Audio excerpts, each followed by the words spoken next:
Hello at welcome back po ulit mga ka-sounds. For today's video po natin, ipe-press ko na po sa inyo na tayo naman po ay wala ngayong repair.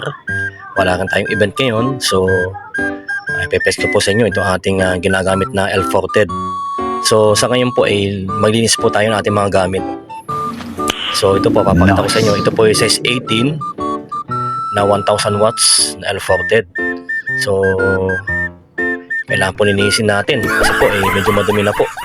Yung makita po natin ay malikabok na po ilalim. So kung kailangan po natin pintahan ay pipintahan po natin to para po ay gumanda po uli ang ating mga speaker na ginagamit sa ating event. So yan po mga ka-sounds, yan po ating tatakaboyin ngayon. Pipintahan po natin at linisin ating mga gamit sa ating sound system. So hanggang dito lang po. Maraming salamat po sa pagsubaybay sa mga video. Follow and share. God bless us all. Thank you guys. Hanggang sa muli po. Maraming po salamat.